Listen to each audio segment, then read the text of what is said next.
Semanas depois da eliminação do Brasil para a Noruega, a gente tem a possibilidade de ouvir o técnico da seleção brasileira, Carlo Ancelotti. Bom, o tempo muitas vezes ajuda a ter uma percepção diferente das coisas, talvez de compreensão. Como o senhor aproveitou esse período para analisar tudo o que aconteceu na Copa do Mundo, mister? Sí, a veces después de una derrota creo que ha hecho que es importante tomar el tiempo para pensar, para intentar de recuperar, para intentar de mirar con un ojo a lo que ha pasado y mirar con un ojo a lo que tiene que ser el futuro. Esto es el periodo y por eso después de la derrota yo preferí ir a un lugar donde está mi familia para descansar, recuperar, pensar y compartir ideas con la comisión, con la CBF, para intentar mejorar lo que ha pasado y proyectar o grupo, o nuevo grupo, no futuro. No fue un periodo fácil, porque a tristeza, a decepção, da derrota, é uma derrota diferente, porque é uma derrota em uma Copa do Mundo, e depois tu não tens tempo, como num clube, de reaccionar, de recuperar, e a derrota se queda dentro más tiempo. Esto es lo que ha pasado en esos días. Pero ahora voltamos ao trabalho, voltamos à avaliação, voltamos a pensar a meter um novo grupo, novos jogadores, jovens. Então, creio que vai ser um trabalho interessante. Mesmo com toda a experiência que o senhor tem, que impacto essa frustração teve no senhor, essa derrota teve no senhor em relação? Impactou a nível pessoal, impactou muito porque quando tu na minha carreira ganado muito, mas teve muitas derrotas também, mais derrota que vitória. Esta é diferente porque tu não tens tempo para pensar a reaccionar. Em um clube tu perdes um jogo, mas depois 15 dias, depois um mês, tu tens a possibilidade. Aqui o prazo é mais longo e tu tens que a pouco digerir, é mais complicado. A derrota está digerida, sim, está digerida. Eu acho que é uma derrota decepcionante, porque eu acho que o Brasil tinha que chegar mais longe na Copa do Mundo, pero ha passado e temos que mirar na frente. O senhor já falou do futuro.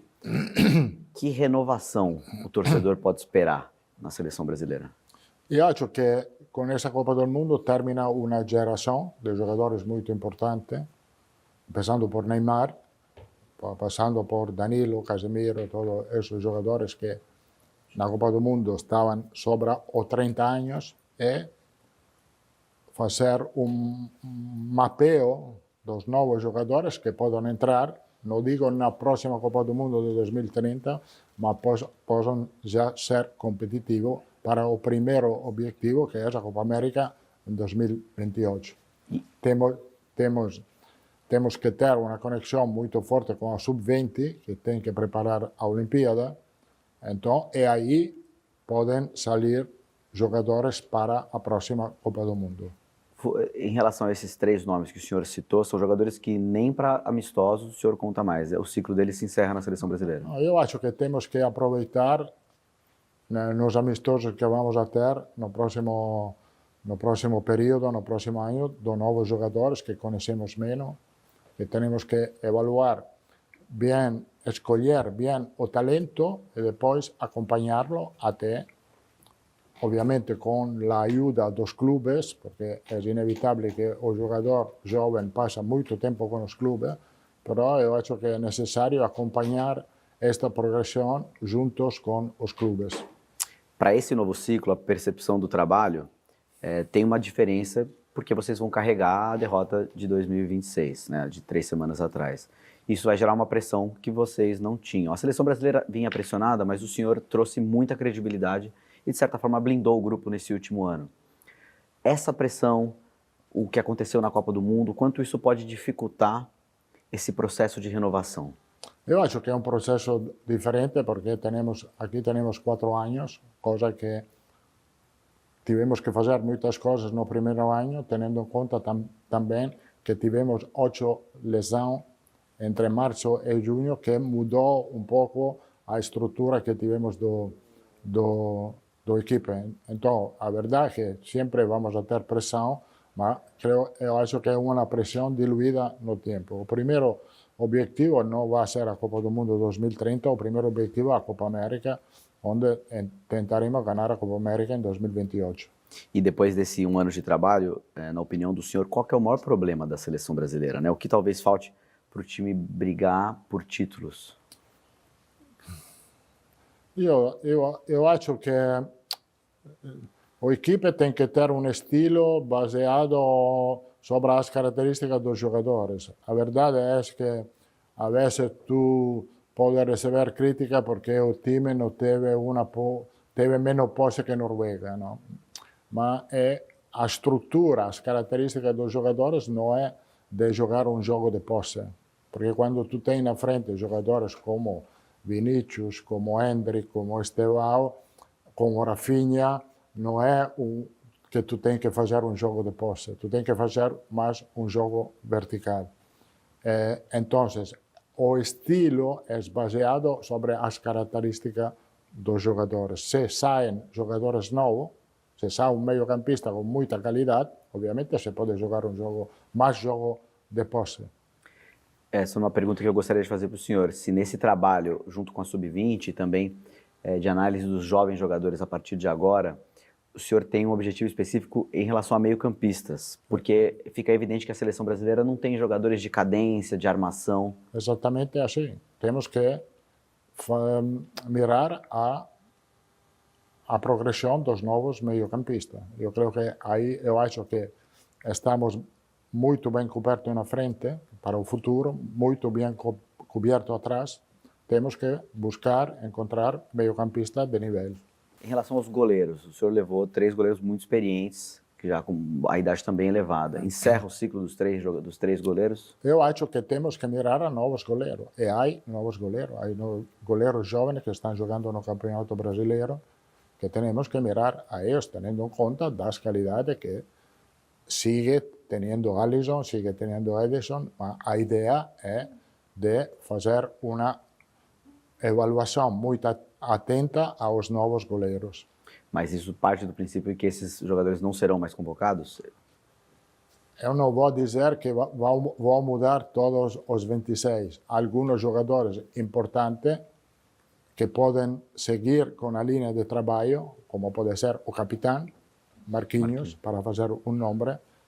Eu acho que é importante que se quedem para dar um sinal de continuidade ao trabalho. Sim. Pero a ideia é mudar, meter uma nova geração. Voltando na questão do jogo da Noruega, que o senhor falou que jogou de acordo com a característica dos jogadores que você tinha, e a gente até debateu aqui essa questão do meio-campista.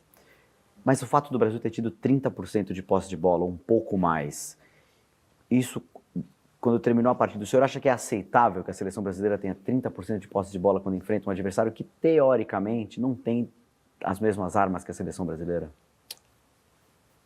Bom, Noruega teve o posse de bola, sim, mas teve o posse de bola, a maioria do posse de bola em seu campo, porque baixava Odegaard e eles queriam sair se tu lhe metia muita pressão, sair da pressão para fazer transição. Creio que o número estatístico do posse de bola não é tão importante, porque a verdade é que o equipo que ha ganado a Copa do Mundo, que é a Espanha, teve muito posse de bola, mas também Espanha encajou um gol. Teve muito posse de bola, por quê? Porque Espanha tem a geração de meio-campista muito forte. Tem 7 meio-campistas do mundo: Fabián, Rodri, Pedri, Olmo, Zubimendi, Merino, Gavi. 7. Então, aí eles han buscado a possibilidade de controlar o jogo, muito jogo e de ganhar a Copa do Mundo. Mas, de certa forma, o torcedor do Brasil tem que se acostumar que talvez a seleção brasileira, nesse ciclo, seja uma seleção que tenha menos o DNA, porque o brasileiro acredita muito nesse DNA ofensivo, de ser um time controlador, que muitas vezes passa pela posse. O torcedor vai ter que se acostumar que a seleção brasileira vai jogar, muitas vezes, dando a bola para o adversário. Eu penso que há jogos onde ter, a vezes, menos posse de bola não é tão determinante, porque depende das características dos jogadores. Porque quando un equipo na frente tiene, come dice Vinicius Junior, Hendrick, Estevão, que jogam muito, atacam muito a profundidade, tu tem que fazer um jogo mais vertical que os outros. E não é um caso que, entre comillas, Espanha não tem jogadores desta qualidade na frente. Tem um jogador, Lamine, que é muito bom em 1 contra 1, mas os outros são todos jogadores associativos. E o senhor acredita que, mesmo tendo passado essas 3 semanas, a estratégia, se o senhor fosse enfrentar a Noruega de novo, a estratégia seria mais ou menos na mesma linha? Eu acho que até a pausa de hidratação da segunda parte, a equipe estava bem colocada no campo. Tivemos a oportunidade de marcar com o penalti, com Hendrick. Na autocrítica que posso fazer, que fez depois do jogo, eu acho que mudei a estrutura da equipe depois da pausa de hidratação e aí perdimos o controle do partido. Que eu gostaria de perguntar para o senhor exatamente sobre isso. No segundo tempo, nesse momento, tem a entrada do Neymar, do Hendrick, que vai para a direita, você perde o Ryan, que estava te entregando muito ali na pressão ofensiva, o Martinelli também não está no time, o Matheus Cunha também que tem esse trabalho. Ali o senhor acha que foi a chave? Eu acho que aí mudou algo no equipe, perdimos um pouco o controle da banda, mas aí eu, com a entrada de Neymar, pensava de retomar o controle do jogo e meter mais qualidade na frente para ganhar o jogo. E o senhor hoje... Pero esto es parte de uma decisão. Não, tu tens que tomar uma decisão em um momento onde está em uma eliminatória, é como contra o Japão. A vezes as decisões são corretas porque o resultado te premia, a vezes as decisões são muito malas porque o resultado não te premia. Mas a sensação do senhor no jogo, quando a Noruega foi ficando mais com a bola, foram 5 minutos ali, o senhor sentia que ali já não estava legal? Sentia que aí tinha que mudar algo na equipe e por isso puse Neymar para meter mais qualidade na frente. O futebol tem isso, né? Às vezes uma escolha parece que ela é genial e às vezes, né, não é bem assim. Mas eu imagino... Però credo que è erroneo evaluar um trabalho só com o resultado. O resultado contra a Noruega foi muito mal para todo o mundo, muito decepcionante, muito triste, mas depois, atrás disso, tu tens um trabalho de um ano, uma preparação para o Mundial que foi, pensamos todo, não só eu, um trabalho bem feito. É um trabalho muito rápido, com muitos problemas, porque tivemos 8 lesões no período entre março e junho, incluindo Militao, Rodrigo, e depois tivemos Estevão lesionado. Então, isto mudou um pouco a estrutura que em pouco tempo se estava preparando. Mas nessa análise desse um ano, que autocrítica, tirando o jogo contra a Noruega, né, que o senhor foi bem claro aqui em relação à mudança ali na pausa para a hidratação, mas qual autocrítica o senhor faz nesse um ano, né? Se alguma coisa que o senhor de repente teria mudado nesse primeiro ano de trabalho? Não, eu acho que o trabalho foi bem feito, porque a avaliação dos jogadores para preparar a lista dos 26 foi uma avaliação correta e eu acho que os 26 eram esses que tinham que jogar a Copa do Mundo. E depois, obviamente, tu tens que considerar que no momento certo, eu posso dizer, foi um erro. E como o senhor é muito experiente nesse sentido, mas evidentemente que a percepção do trabalho a partir da eliminação, ela é diferente. O senhor passou a receber mais críticas, a comissão técnica, os jogadores também carregam peso, o Vini por não ter batido o pênalti, que é uma coisa que já foi debatida, nem quero te perguntar. Mas como é para o senhor agora lidar nessa nova fase da seleção brasileira em que há uma percepção mais crítica do trabalho? Sim, mas isso não importa, porque a crítica a vezes te tem mais desperto, te tem mais motivado. Tu tens que focalizar bem o que tens que fazer para o futuro, tendo em conta o que há errado no passado. E repito, estamos convencidos que o trabalho feito em um ano foi um bom trabalho, porque eu acho que os 26 jogadores que tinham que jogar a Copa do Mundo eram esses 26. O Brasil perde esse controle justamente num período em que jogadores de muita comoção popular estavam em campo, que era o Endrick e o Neymar, além do Vini, evidentemente. E o senhor optou por eles por questões táticas do jogo, como o senhor explicou, e alguns jogadores que foram bastante ativos no ciclo, como por exemplo o Luiz Henrique, ficaram ali no banco e não foram utilizados. De certa forma, quando o senhor assistiu de novo a partida e assimilou tudo o que aconteceu, entrou um pouco na conta, mesmo com toda a sua experiência, sua blindagem, um pouco do apelo popular, da sensibilidade de ouvir mais as pessoas, e o senhor acabou fazendo uma opção que talvez fosse mais distante do que o senhor tinha trabalhado nos meses anteriores, ou não foi isso? Não, eu nunca fiz vou tomar uma decisão para uma ideia popular, vou tomar a decisão pensando que isso pode ajudar a equipe a ganhar o jogo.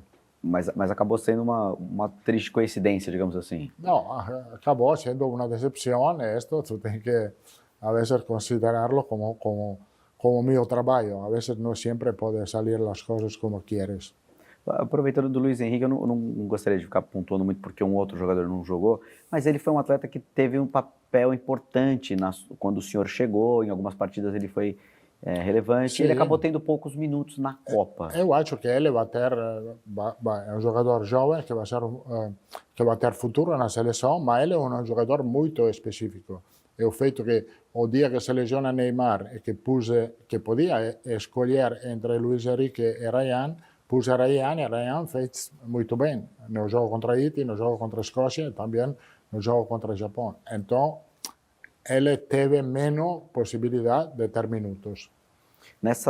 Avançando um pouco na questão do Neymar, teve uma informação que não teve teve alguma verdade que não foi dita em algum momento na convocação.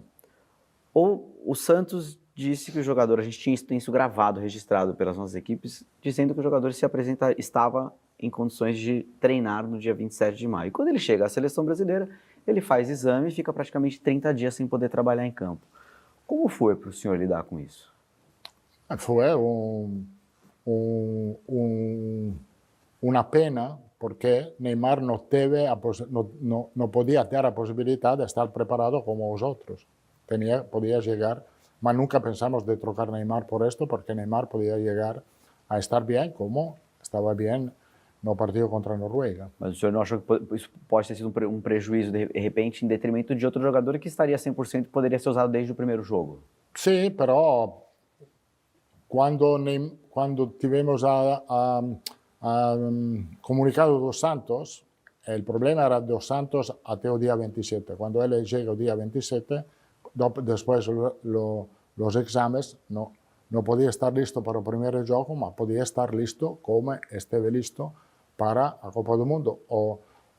E por isto pensamos de seguir com ele. E, ao final, foi uma decisão correta, porque Neymar se portou muito bem. E desses jogadores que o senhor já comentou que nesse momento, né, encerram um ciclo, o senhor conversou com eles? Houve uma conversa ou isso não vai ser feito? Assim, né? Desses que têm um papel mais de liderança no elenco, o Casimiro, o próprio Neymar teve no passado. Já falei com eles. Depois a Copa do Mundo, falei com eles. Quando vamos a tomar a decisão definitiva, eu vou falar com ele. Eu não tenho nenhum problema com ninguém. E o senhor falou logo depois do jogo ou falou agora, já nessas semanas? Agora, no tempo, vou falar com ele. Com alguns já falei com ele. Ontem, eu acho que Neymar foi muito claro na sua declaração, que se acabou o tempo com a CBF, com a seleção, e isto é um percurso natural da carreira de um jogador, que um dia ou depois se acaba. E para quem é tão experiente como o senhor, já ganhou muito e perdeu muito, como que é a noite seguinte, assim, quando o senhor chega no hotel ali, como que é a noite após o jogo, como o senhor viveu aquela noite?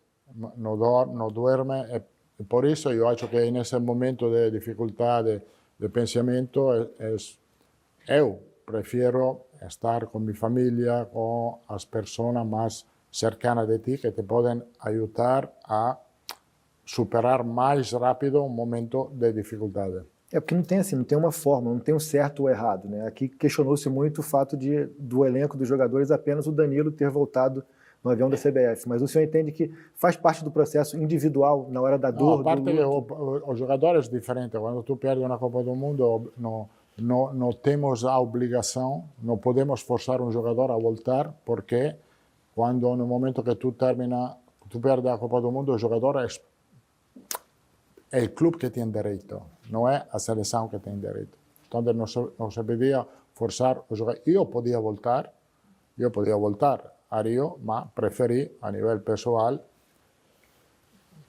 estar no Canadá, que é um lugar onde me encontro muito tranquilo e posso pensar mais. E estamos aqui falando de projetar 28, que é importante, assim, pela necessidade de vencer, e 30, e tudo passou muito por uma nova escolha do senhor pelo Brasil, né? O próprio Maldini e o Leonardo tornaram público que procuraram o senhor com a possibilidade de assumir a Itália, que é o seu país, e você preferiu manter o seu acordo com o Brasil. Queria que você falasse um pouco como é que foi essa aproximação, se o senhor chegou a ficar mexido. Não, simplesmente teve contato com a federação, mas não é um problema de contrato, é um problema de compromisso. Eu tenho compromisso e tenho esse compromisso não por el contrato que firmamos, tenho compromisso por el tempo que he passado aqui em um ano, onde me encontrei muito bem, onde fui recebido muito bem. Então, isto é compromisso que não quero cortar e quero seguir trabalhando e fazendo o melhor para a seleção. E o senhor falou que até brincou que a sua esposa diz que tem que vir para cá mais, enfim, quer vir mais aqui. E o senhor veio hoje, agora, pensando na convocação de setembro, é 1 mês e meio, é um largo período, assim. O senhor pensa nesse ciclo, depois que passou um ano, que foi tudo muito rápido, agora está mais no Brasil, está mais no Rio, viver mais ali com o branco, as categorias. Eu vivo no Rio e alguns períodos estou na minha casa, que é o Canadá, mas eu moro em Rio, vivo em Rio, pago impostos em Rio. Eu sou residente fiscal aqui. Isto não significa que passo alguns dias na minha casa.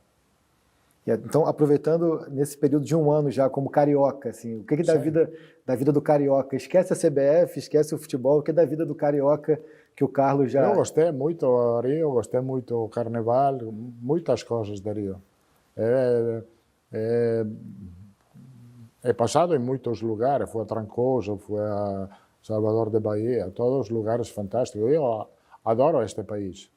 E de música, de bebida, de comida, o que o senhor pode falar que o senhor já trouxe do Brasil para o dia a dia? Uma coisa aqui, a comida é um prato que eu gosto muito, é polenta, porque é o prato da minha região.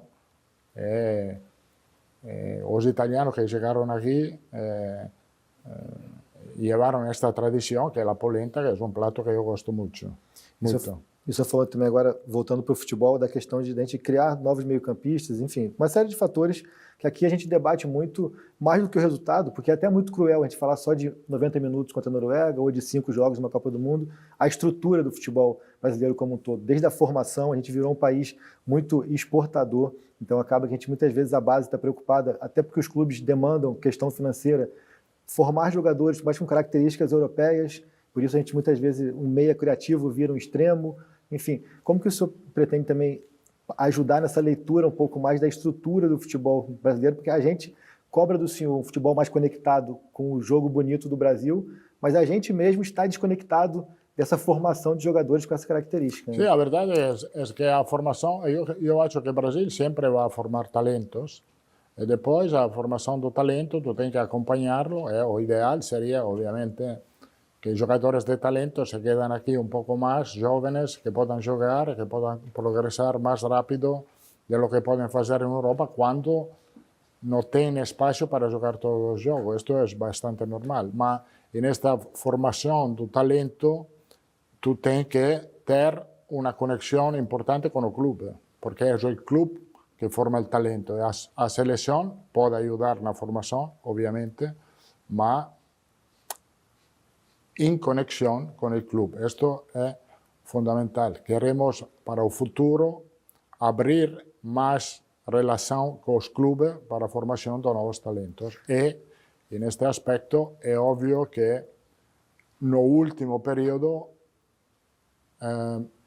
digamos, no futuro, temos que focalizar mais na formação do meio-campista. O senhor falou aqui de alguns jogadores que, de repente, já encerraram o ciclo e que é hora de dar espaço para jovens. Eu queria que você pudesse falar alguns jovens que já encantaram o senhor, alguns jovens que o senhor já viu, ou no Brasileirão, ou brasileiros mais jovens que estão mundo afora, que o senhor entende que já mexeram com o senhor de despertar. Já jovens que estiveram com nós, Estevão, Ryan, Hendrik, são jovens que vão ser muito importantes, mas outros que estiveram com nós, Víctor Reis, por exemplo. E nombrar jogadores é mais complicado, pero há jovens também agora no Campeonato Brasileiro, também goleiros jovens que estão jogando e que estão mostrando qualidade para ser potencialmente jogadores da seleção. A gente teve ontem uma convocação do Sub-20, ano que vem, ano de Sul-Americano, de Copa do Mundo, Sub-20. O senhor quer estar mais perto ali do Paulo, do Branco, participar também desse processo? Estamos mais perto da Sub-15, Sub-17, Sub-20. Temos que estar mais perto também porque é um trampolim importante a próxima Olimpíada para a Sub-20, porque muitos jogadores que podem jogar a Olimpíada podem jogar também a Copa do Mundo no 2030. Estamos em direta conexão com Paulo. Eu queria que o senhor falasse um pouco também, assim, até para a gente finalizar, o ambiente do futebol brasileiro, de modo geral, tem sido muito hostil. Isso passa muito pela imprensa também, pelas redes sociais, como o senhor falou. Até uma pergunta que eu fiz para o De La Fuente após a final da Copa do Mundo é como que ele é um técnico que está sempre sorrindo, está sempre leve, parece que ele consegue, com tanta pressão, ser feliz naquele ambiente. E aqui no Brasil parece que é sempre muito travamento, sempre quando se ganha um alívio, não é uma felicidade. Há um ano aqui, como que o senhor já fez essa leitura desse ambiente cada vez mais pesado do futebol brasileiro? O ambiente é muito passional por o futebol, isto é bastante normal, lo bem, a paixão da torcida, a fiesta que preparam para ver a seleção. A seleção brasileira é muito querida para o povo brasileiro, mais que em outros países. Isto, uma derrota afeta mais. Mas o senhor acha que o ambiente do futebol brasileiro, de modo geral, nesse um ano, óbvio, a gente está aqui a vida inteira, a gente talvez tenha essa visão um pouco, é um ambiente de que perder um pouco o espírito esportivo, de saber que no esporte você ganha e você perde. Aqui, quando a gente perde, parece que nada presta, que está tudo, que é inconcebível perder. Eu acho que para que a gente possa voltar a ganhar, entender os processos e que a derrota faz parte do processo também. A derrota faz parte do processo, mas a derrota é derrota. Eu acho que a derrota contra a Noruega decepcionou a todo mundo, a torcida, a nós outros, mas isto tem que ser, digamos, ponto para começar uma nova aventura, uma nova história. Uma última, então, para encerrar, o torcedor que está ali decepcionado, como o senhor falou, por que ele deve acreditar que a gente vai chegar forte na Copa América, vai ganhar a Copa América, a gente vai chegar forte na Copa do Mundo? Porque temos a ferramenta a nível técnico, a nível metodológico, a nível de competência para estar entre os melhores seleção do mundo. E aí, gostou? Curtiu? Se inscreve? Se for sair, me chama, né? Claro.